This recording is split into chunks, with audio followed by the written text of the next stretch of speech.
Arrêtez s'il vous plaît de penser que pour venir en Allemagne, il faut être enfant de ministre. Arrêtez de penser que pour venir en Allemagne, il faut forcément être enfant de millionnaire. Non, c'est pas vraiment le cas.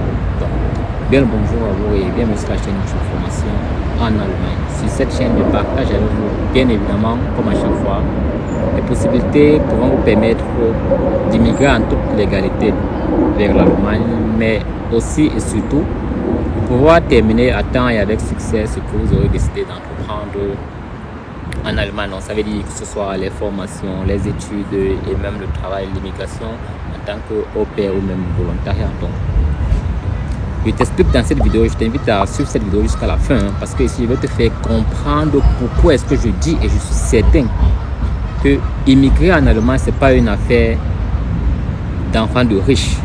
Immigrer en Allemagne, ce n'est pas une affaire d'enfants de ministres ou enfin une affaire d'enfants de milliardaires. Je t'explique dans cette vidéo exactement comment est-ce que toi, enfant de pauvre, toi, enfant de famille modeste, tu peux également t'y prendre pour pouvoir arriver en toute légalité en Allemagne. Et cela en très peu de temps. Donc, c'est vrai que beaucoup sont informés de la procédure étudiante, comme quoi il faut avoir un compte bloqué ou un preneur en charge. C'est ce qui laisse très souvent à penser que immigrer en Allemagne nécessite d'être de devenir d'une famille aisée ou alors d'être un enfant de millionnaire. Parce que justement, pour un programme d'immigration vers l'Allemagne en tant qu'étudiant, on va te demander d'avoir un compte bloqué de quelque chose comme 10 300 à 10 500 euros dans un compte. Cela décourage ou alors élimine déjà un très grand nombre de personnes intéressées par l'immigration en Allemagne, simplement parce qu'ils se disent ok, vu le fait que je suis enfant de famille modeste, vu le fait que je suis enfant de famille pauvre, vraiment il est impossible pour moi de pouvoir réunir cette somme d'argent, même si cela est encore possible à mon avis justement. Mais maintenant, à côté de cela, j'aimerais te partager les possibilités qui te permettent, toi enfant de pauvre, d'arriver en Allemagne avec de petits moyens, avec un petit budget, d'arriver en toute légalité en Allemagne et de pouvoir t'en sortir très facilement.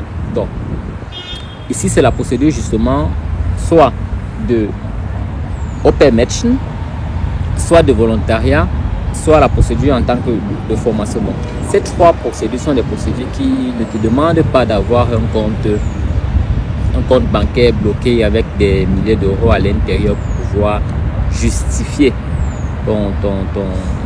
ton suivi en Allemagne. Donc, je t'invite à choisir entre l'une de ces trois procédures parce que dans ces trois procédures-là, justement, il n'y a pas ces conditions-là, comme quoi avoir un compte bancaire bloqué avec plusieurs millions de francs CFA. Non. Il suffit d'obtenir soit un centre hospitalier ou alors un Behindertenwerkstatt ou alors une maison de retraite ou même un orphelinat qui pourra te donner un contrat de volontariat. Ce qui fait que tu pourras arriver sur le territoire allemand parce que ce contrat-là, justement, explique comme quoi la structure qui t'invite ou alors qui te permet de venir faire le volontariat chez eux te loge, te nourrit et te donne un argent de poche.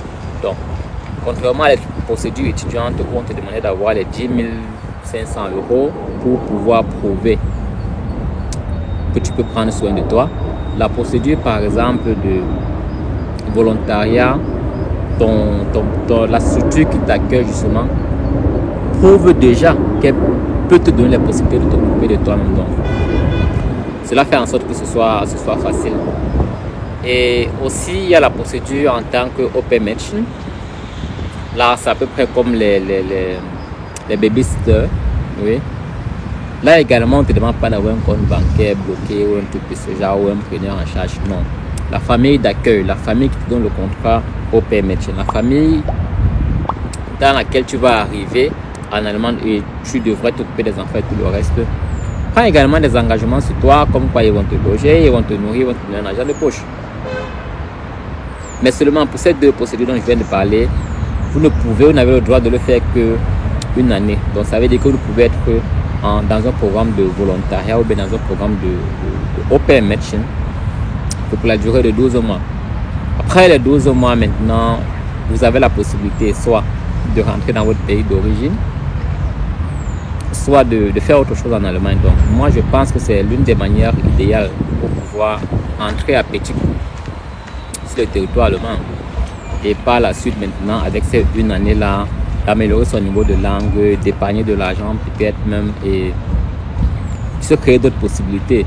Ça veut dire quoi? Ça veut dire que lorsque j'entre enfant de pauvre, c'est vrai, j'ai envie de faire de grandes études et tout le reste, mais je sais que je ne peux pas remplir les conditions.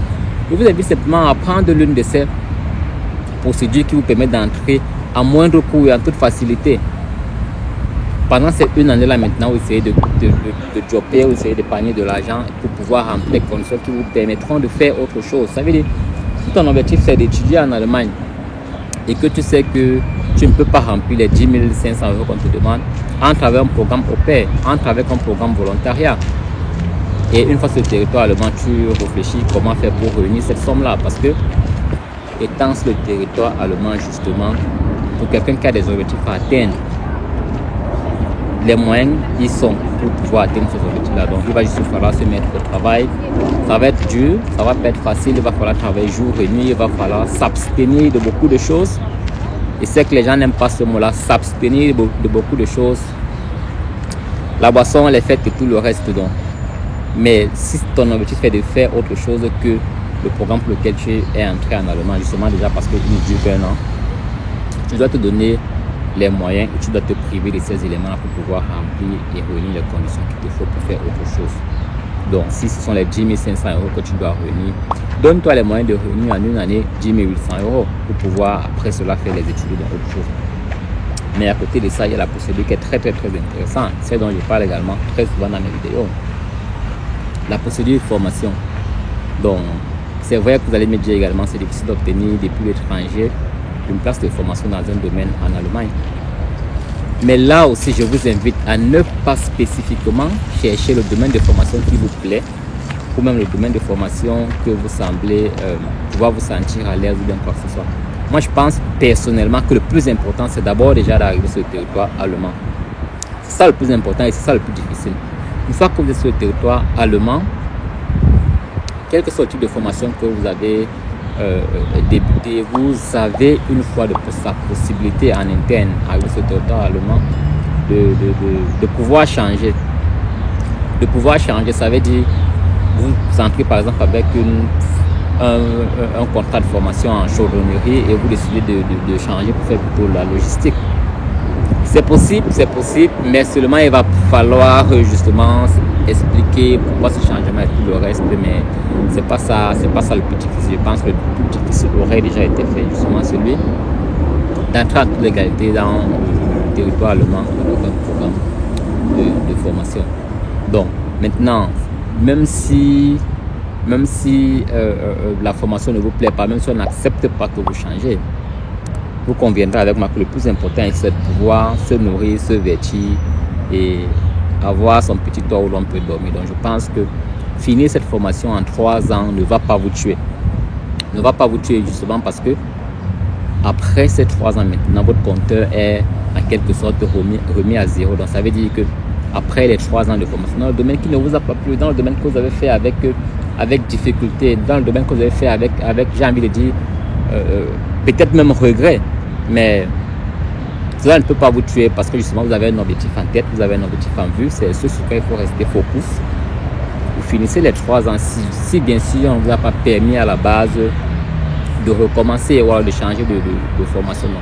Vous finissez simplement les 3 ans et après les 3 ans maintenant, vous pourrez vous orienter dans votre domaine de choix.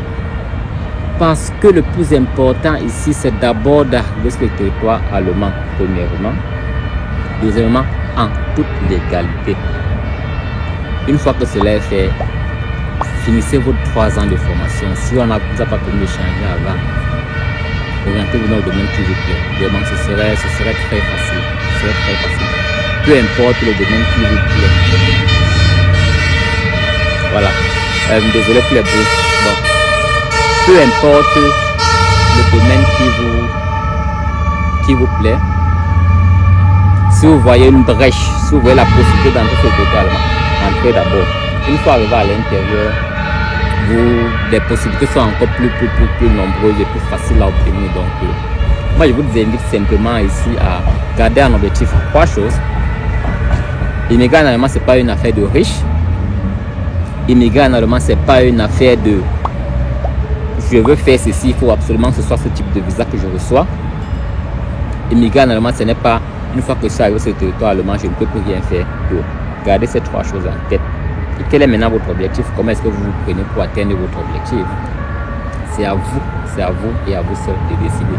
Maintenant, si là également vous avez des difficultés, c'est que vraiment, vous ne connaissez pas encore exactement quel est votre objectif. Donc, gardez ces trois choses en idée et puis on se dit à la prochaine pour une autre vidéo.